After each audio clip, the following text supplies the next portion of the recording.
Hello 啊，朋友們，呢期係一期用粵語嚟講書嘅視頻啦。咁點解會係用粵語同埋你會見到我係呢個狀態呢？因為我前一段時間去翻睇我自己好耐之前嘅讀書視頻，哇！真係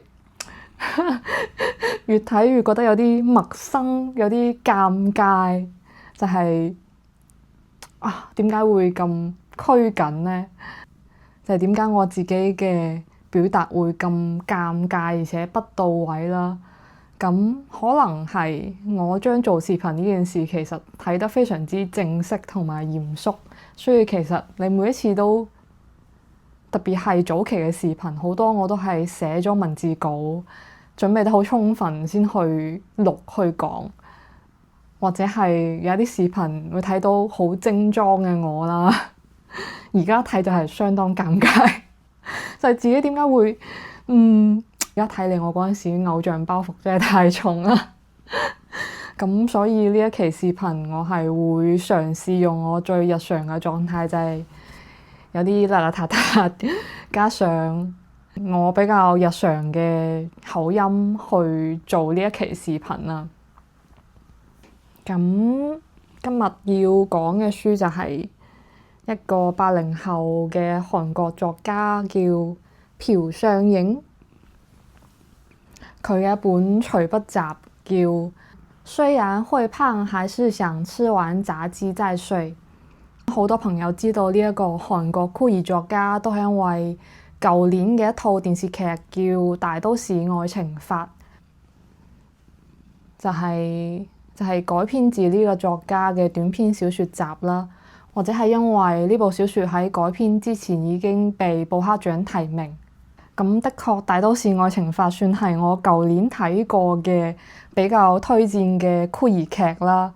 具體內容等我想講嗰本書嘅時候再講。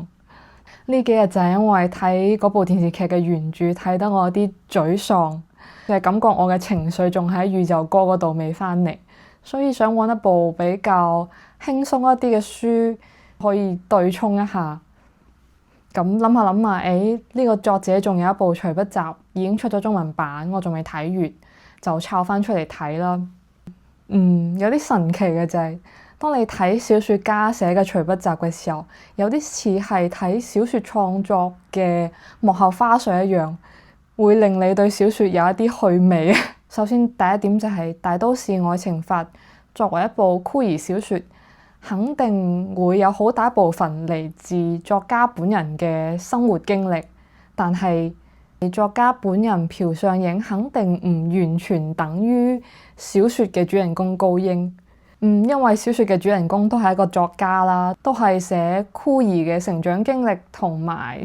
感情生活啦，就會有好多朋友睇完電視劇同埋小説之後會覺得作家就係咁樣拍下拖，喺佢嘅愛恨情仇嘅間隙入面開始寫小説，跟住就一夜成名。咁現實入面又梗係冇咁好嘅事啦。朴尚影本人嘅寫作經歷仲係相當之曲折同複雜嘅。其實我哋睇到《大都市愛情法》嘅時候，呢一部書已經係佢嘅第二本書，算係佢嘅成名作吧。咁呢一部隨筆集嘅開始，其實就係佢喺寫《大都市愛情法》嘅過程入面係點樣一邊上班一邊寫作，導致壓力過大，所以過勞肥。所以呢一個隨筆集喺連載嘅時候，佢自己都會剔躺呢個係一個減肥專欄。咁呢本隨筆集入面係寫咗佢點樣開始寫書，同埋點樣開始越寫越肥啦。咁首先佢係算係受韓國現代小說嘅影響比較深吧，因為鍾意寫作，所以喺畢業開始上班嘅一段時間之後，去參加咗一啲出版社舉辦嘅寫作訓練班，算係喺寫作訓練班度識咗同齡嘅一啲寫作練習生。佢後面都有提到，其實呢個時期識嘅好多寫作練習生，最後尾都成功咁出咗作品，變咗作家。但係佢自己本人就會比較曲折咯。並唔係我哋從佢嘅成名作《大都市愛情法》入面感受到嘅咁輕鬆、咁有靈氣嘅感覺咯。佢算係一個比較努力型嘅學院派作家，就係因為鍾意寫小説，想出版作品變成作家，所以佢除咗參加呢短期嘅訓練班之外，仲辭職去考咗創意寫作方面嘅研究生啦。研究生期間一直不斷咁去寫小説作品去投稿，而且不斷咁去睇書，去研究一啲文學獎嘅獲獎作品，去用一種比較匠人、比較努力嘅方式去試圖分析下而家嘅文學市場係流行緊啲咩，佢自己要寫一啲乜嘢先可以獲獎，先可以出道成為作家。但係雖然咁努力，但係可能越努力就越難寫出有個人特色嘅作品啦。喺呢個期間，佢投稿量甚至超過50次係被退稿嘅，所以一直到佢研究生畢業都冇成功咁出版變成作家。咁畢業之後，你就要面臨去還讀書時候嘅貸款同埋信用卡嘅卡數，佢就不得不選擇去打工咯。開始咗一邊上班一邊寫作嘅階段，佢自己都會講話，其實上班係佢嘅副業，寫作先係佢嘅正職。可以講呢個階段其實佢係相當之勤力啦，就係每日凌晨5點鐘就起身，先寫幾個鐘嘅嘢，再去上班。上一日班之後，可能仲要加班，跟住返到屋企嘅時候已經係攰攤低。所以喺呢種壓力之下，佢就會開始點外賣、食炸雞，因為上班同埋寫作嘅雙重壓力，開始暴飲暴食，跟住不斷咁增重。所以到咗佢上班滿3年嘅時候，佢嘅體重甚至超過咗100公斤。就係因為呢種體重上面嘅失控，令到佢覺得自己有啲頂唔落去啦，要辭職啦。係從馬後炮嘅角度嚟睇，其實呢3年嘅經歷對於佢嘅創作生涯嚟講非常之重要啦。因為《大都市愛情法》就係喺呢個階段寫嘅，咁佢喺回憶自己嘅創作經歷嘅時候，就會好明顯感覺到佢喺研究生階段想要努力寫作、努力出版嘅時候，反而會好拘謹。佢嘅作家朋友都會話：點解你講嘢咁有趣，但係你寫嘢嘅時候就會一本正經？咁當佢不斷被退稿，不得不去上班之後，反而係卸低咗嗰種想要出版成名嘅負擔，開始真係寫一啲有自己特色嘅作品。咁除咗上班寫作過勞肥之外，其實呢一種肥嘅狀態係一直延伸到佢辭職成為全職作家之後啦。咁因為喺韓國，你想要作為一個作家，完全通過寫作賺錢，喺首爾咁樣嘅大城市生活係有啲困難啦。佢本人同埋佢識嘅大部分作家朋友，其實可能都係有幾個職業啦，都可能係一邊上班一邊寫作啦。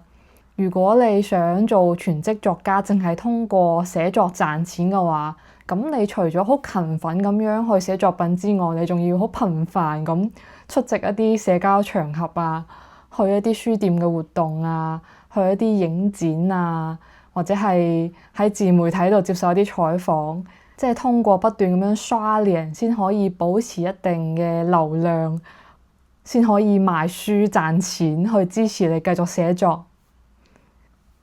咁朴尚影喺佢辭職有咗一啲啲名氣，成為全職作家之後，其實依然係過住一啲比較高壓嘅生活啦。就係你既要不斷咁去跑行程，又要繼續寫嘢啦。因為其實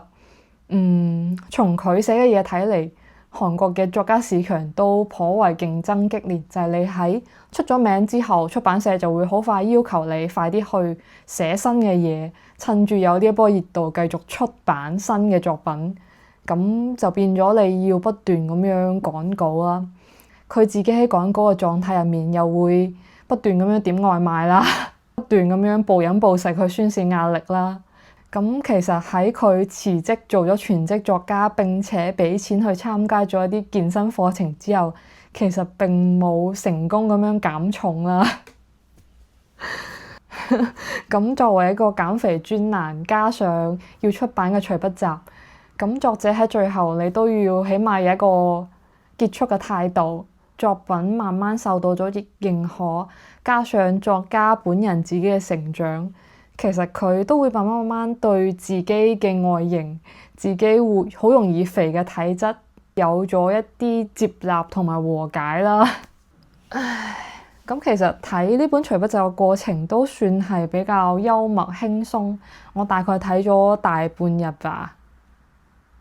我覺得如果係睇咗嗰部電視劇，對呢個作家比較感興趣，對韓國現代文學比較感興趣嘅讀者都可以試下去睇呢部隨筆集。